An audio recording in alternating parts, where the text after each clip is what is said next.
విశాఖపట్నం దక్షిణ కోస్తా railway zone పై వివాదాలు రోజురోజుకు పెరుగుతున్నాయి. రైల్వే జోన్ పనులు నత్తనడకన సాగుతున్నాయి. ఇంతవరకు గెజెట్ నోటిఫికేషన్ కూడా విడుదల కాకుండానే రైల్వే జోన్ కార్యాలయ నిర్మాణ పనులు జరుగుతున్నాయి. రైల్వే జోన్ విషయంలో విధి విధానాలు, ఆపరేషన్స్, హద్దులపై కూడా క్లారిటీ లేకుండా ఉంది. దీనికి సంబంధించి మరింత సమాచారం మా ప్రతినిధి నాయుడు అందిస్తారు. దక్షిణ కోస్తా రైల్వే జోన్ నత్తనడకన నడుస్తుందా? పనులు ఆగి మరి ముందుకు అడుగులు వేయలేక అడుగులు వేస్తున్నాయి. సో ఇలాంటి అనుమానాలు ఇక్కడికి వస్తే మనకు కనిపిస్తుంది. ఇప్పుడు మనం చూడొచ్చు, విశాఖపట్నంలో మురసలో ప్రాంతంలో దక్షిణ కోస్తా రైల్వే జోన్ కేటాయించినటువంటి స్థలం. దీన్ని జనవరి 8వ తారీఖున ప్రధానమంత్రి చేతుల మీదుగా ప్రారంభించారు.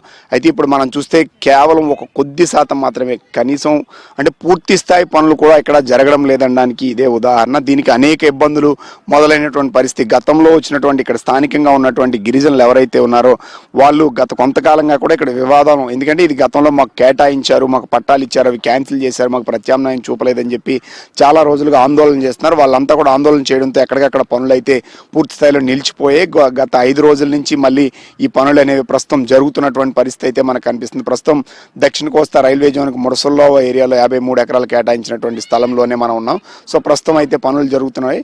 అయితే ఇవి ఇప్పుడు ఇదే ప్రాతిపదికన కానీ పనులు జరిగితే 2 సంవత్సరాల్లో భవన నిర్మాణం పూర్తి చేసి కార్యాలయం ప్రారంభించాలన్న విషయం అయితే పూర్తి స్థాయిలో 2 సంవత్సరాలు పూర్తయ్యే అవకాశాలు కూడా కనిపించడం లేదనేది మనకి ఈ ప్రాంతానికి వస్తే స్పష్టంగా తెలుస్తున్నటువంటి పరిస్థితి కనిపిస్తుంది. మరోవైపు ఈ జోన్కి సంబంధించినంత వరకు కూడా గతం నుండి కూడా ఇక్కడ ఉన్నటువంటి ఏదైతే వాల్తేర్ డివిజన్ ఉందో దీనిలో కొనసాగించాలని ఇక్కడ స్థానికులు కావచ్చు ప్రతి ఒక్కరు డిమాండ్ చేస్తున్నారు.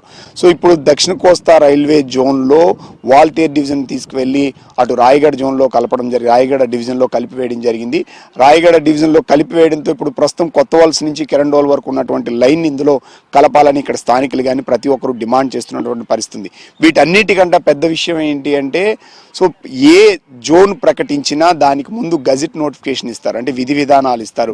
సో ఆపరేషన్స్ ఎక్కడ ప్రారంభమవుతాయి, ఎక్కడి నుంచి ఎక్కడి వరకు వేరే హద్దులు, సో ఇది ఎలా పనిచేస్తుంది, దీనికి సంబంధించిన పూర్తి వివరాలతో ఒక గజెట్ నోటిఫికేషన్ ఇచ్చిన తర్వాతే రైల్వే జోన్ కార్యాలయం కావచ్చు, రైల్వే జోన్ కావచ్చు పూర్తి స్థాయిలో నడుస్తుంది. కానీ అలాంటి గజెట్ నోటిఫికేషన్ లేకుండానే ప్రస్తుతం ఇక్కడ ఈ పనులు ప్రారంభించేసినటువంటి పరిస్థితి అయితే కనిపిస్తుంది. అయితే ఇది పూర్తి స్థాయిలో అమలవుతుందా లేదనే అనుమానాలు రకరకాల కలుగుతుంది. అంటే ఇది ఒక రాజకీయ నిర్ణయంగా చేసినప్పుడు పూర్తి స్థాయిలో చిత్తశుద్ధితో చేయడం లేదనే విషయం స్పష్టమవుతుంది. మరోవైపు మనం చూస్తే రాయగఢ డివిజన్కి సంబంధించి అయితే పనులన్నీ చకచకంగా వేగవంతంగా కూడా, ఎందుకంటే పూర్తి స్థాయిలో డివిజన్ ఏర్పడక ముందే దానికి అన్ని పనులు కూడా జరిగిపోయాయి. కానీ ఇక్కడ ఆల్రెడీ జోన్ ప్రకటించి చాలా సంవత్సరాలు గడుస్తున్నప్పటికీ కూడా ఇప్పటికి కూడా పనులన్నీ కూడా నత్తనడుకుని నడుస్తున్నాయి అనడానికి మనకి ఇక్కడ ఉన్నటువంటి ప్రాంతాన్ని మనం ఉదాహరణగా చెప్పొచ్చు. ఇప్పటికైనా సరే సో కేంద్ర మంత్రులు, మన రాష్ట్రం నుంచి కేంద్ర మంత్రులు ఉన్నారు, అలాగే స్టాండింగ్ కమిటీ సంబంధించినటువంటి రైల్వే స్టాండింగ్ కమిటీ చైర్మన్ కూడా ఎంపీ సీఎం రమేష్ కూడా మన ప్రాంతం నుంచే ఉన్నారు. సో దీనిపైన ఒక క్లారిటీ ఇవ్వాల్సినటువంటి అవసరం ఉంది. గజెట్ నోటిఫికేషన్ విడుదల చేయడానికి కృషి చేయాలని చెప్పి చెప్తున్నారు.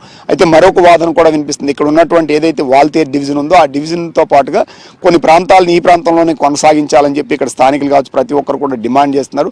దీనిపైన కూడా మేము కేంద్రంతో మాట్లాడతాం, అందుకోసమే గజెట్ నోటిఫికేషన్ ఇవ్వలేదు, ఒకవేళ ఇస్తే ఖచ్చితంగా బోర్డర్స్ అవి డిసైడ్ అయిపోతాయి కాబట్టి కేంద్రంతో మేము మాట్లాడి ఒప్పించిన తర్వాత మిగతా ప్రాంతాలు మనకు కావాల్సినటువంటి కొన్ని ప్రాంతాలని మనం చేర్చుకోవడానికి మాట్లాడుతున్నాం అని చెప్పి ఎవరైతే కూటమి నేతలు వీళ్ళు చెప్తున్నటువంటి పరిస్థితి అయితే కనిపిస్తుంది. ఏదేమైనప్పటికీ కూడా దక్షిణ కోస్తా సంబంధించినంత వరకు కూడా ఈ రైల్వే జోన్కి సంబంధించినంత వరకు కూడా సో ప్రతి విషయంలో కూడా అలసత్వం సో అనేది స్పష్టంగా కనిపిస్తుంది అనడానికి ఇదే మనకు ఉదాహరణగా చెప్పొచ్చు. అయితే ఇప్పుడు భవన నిర్మాణ పనులు అయితే ఇప్పుడిప్పుడే జరుగుతున్నాయి, ఎప్పుడు కంప్లీట్ అవుతాయో చెప్పలేనటువంటి పరిస్థితి. ఇక్కడ నిర్మాణం కంప్లీట్ అయినప్పటికీ కూడా సో జోన్కి సంబంధించినటువంటి ఏదైతే గజెట్ నోటిఫికేషన్ ఉందో అది ఇంతవరకు కూడా విడుదల కాకపోవడంతో నిజంగా అమలు జరుగుతుందా లేదా అనే సందేహాలు కూడా చాలా మందిలో వస్తున్నటువంటి పరిస్థితి అయితే కనిపిస్తుంది. అయితే దీనికి ప్రధానమంత్రి చేతుల మీదుగా చేశారు కాబట్టి ఖచ్చితంగా ఎక్కడ ఆగడాలు కానీ ఇబ్బందులు ఉన్నా అన్నీ కూడా ఖచ్చితంగా కేంద్రం కూటమి ప్రభుత్వం క్లియర్ చేస్తుందని చెప్పి కూటమి నేతలు కానీ వీళ్ళు కానీ చెప్తున్నటువంటి పరిస్థితి అయితే మనకి కనిపిస్తుంది.